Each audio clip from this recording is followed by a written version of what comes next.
This is an excellent question, and Thoros of Myr and Beric Dondarrion are actually a topic that I have wanted to discuss for quite a while, so thank you for this question. The answer is that it doesn't apply to Beric Dondarrion, and the reason for that is because Beric Dondarrion is not being resurrected with a blood sacrifice. He is being resurrected with what is known as the Last Kiss. And the Last Kiss is actually a burial rite. And the first time that Thoros of Myr resurrects Dondarrion, it is not intentional. So whereas the magic that we see, the type of resurrection that we see with Mirri Maz Duur is blood magic. She exchanges the life of Rhaego for Drogo. Now, the reason I have wanted to talk about this for a while is because this is something that I encounter a lot in the Jon being resurrected discourse.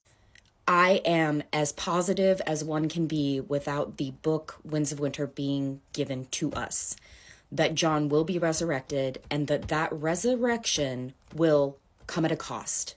Only death can pay for life. And I think that the most likely candidate to be sacrificed to bring Jon back is the baby believed to be Mance's baby, but is actually Gilly's baby.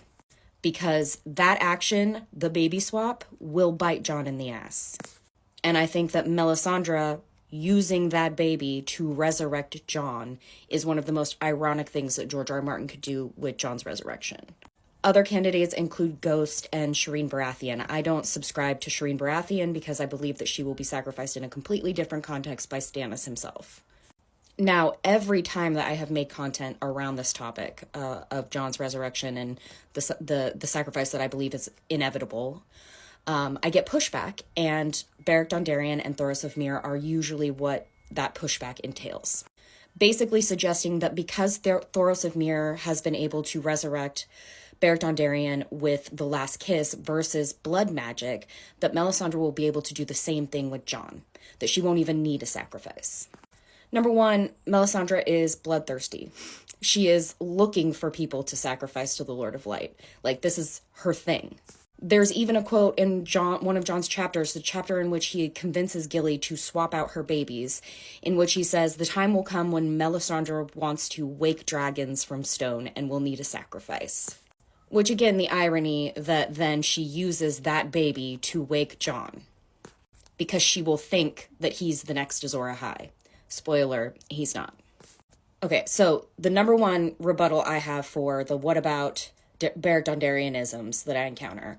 The second is that we have absolutely no reason to believe Melisandre is capable of this. But what we do know about how she was trained is that she was trained in Asshai, where she learned shadow binding and blood magic. Do you know who else was trained in Asshai? Mirri Maz Duur. Do you know what lesson Mirri Maz Duur learned in Asshai? Only death can pay for life. Additionally, Thoros of Myr, as a character, exists as a foil to Melisandre. We see Melisandre as a zealot. She is so committed and devoted and has just bought all of the R'hllor, Lord of Light propaganda there is out there. She eats that shit up. Thoros, on the other hand, has never taken his vows as a Red Priest seriously. He's never been particularly devoted. He's an absolute fucking drunkard. And yet what we see is him having success, him not needing a sacrifice, and having absolutely no fucking idea why. I would take it further because what we also see with Thoros of Myr is he is able to resurrect Beric Dondarrion with the Last Kiss, and he starts to have more meaningful interpretations of his visions in the flames, more success interpreting his visions in the flames. I believe the reason for that is because the birth of the dragons has enhanced the Lord of the Light, fire, the primordial energy of fire, it's been heightened by the birth of the dragons. It's returned to its power. Another character that exists as a foil to Melisandre, who I cannot wait to see how it develops, is Morcoro. Another difference that we see between Melisandre and Thoros of Myr with their visions in the flame is that Thoros takes the visions as they come and does his best to interpret them. Melisandre petitions for visions and assumes that any vision she receives is an answer to that petition. She is so committed it's like her own internal confirmation bias when she gets these visions.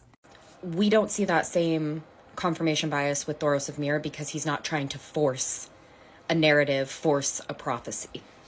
For example, Melisandre has the infamous, I ask him, R'hllor, to show me Azor Ahai, and all I see is capital S, snow. And she has other visions about Jon. And people in this fandom, and eventually Melisandre, take this to mean Jon is Azor Ahai. R'hllor is not answering Melisandre's petition. He is warning her about the impending mutiny and death of Jon Snow.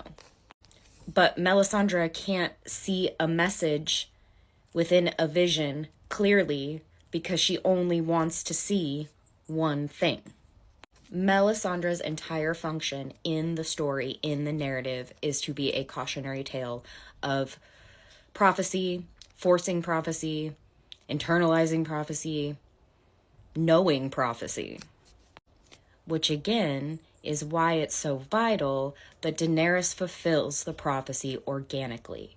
Neither she nor us at the time know about the Azor Ahai prophecy.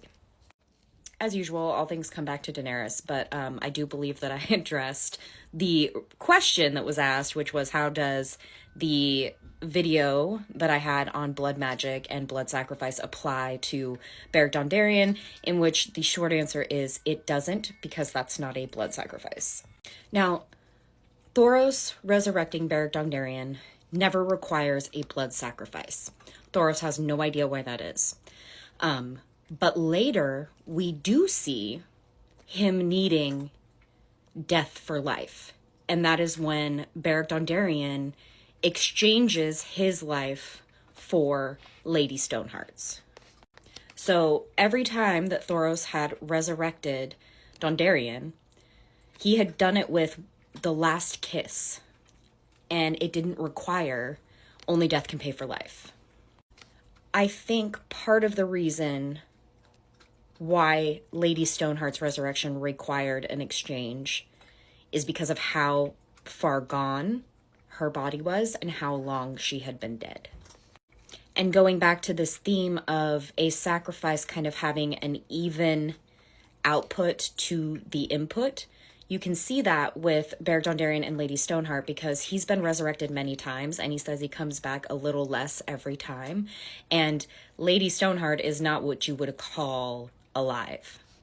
So while it would appear that in the case of Beric Dondarrion, Thoros of Myr was the exception to the rule of needing a blood sacrifice for resurrection, it doesn't mean that he is always the exception because that is later not true with Lady Stoneheart. Now, the other thing I want to talk about is that there are different kinds of magic at play here. There is fire magic, there is ice magic, and there is water magic. And I think I'm exploring this idea right now. So I don't have a lot of super coherent thoughts about it yet. But I do think that there's something to water being what happens when fire and ice meet. I think that there's something there, and that's why water also seems to hold magic. But the reason that I point this out is because currently Melisandre is at the wall, so she's in the north. And Melisandre is an adherent to the Lord of Light, so fire magic.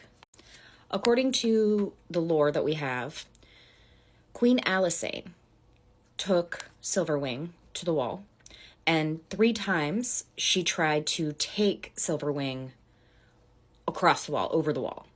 And 3 times Silverwing denied her. And this is a big deal because she had never not taken Alysanne where she wanted to go. The implication being that either she couldn't cross the wall because of magic, or the dragon knew that there was something funky going on beyond the wall in terms of, the opposing primordial force of ice. So if that's true, it implies that ice magic can interfere with fire magic and likely vice versa. So when Melisandre is beckoning for the Lord of Light to show her Azor Ahai and she only sees snow. How do we know that this is not interference? And while I think it's really funny to say interference and be like, is it just static? Is the snow that she's seeing just like radio static from the Lord of the Light because he can't get through to her because she's in the north? But in a more serious way, I think the question is, who is sending her these visions? Is it R'hllor? Or is it someone like Bloodraven? Someone who might have a vested interest in Jon's resurrection.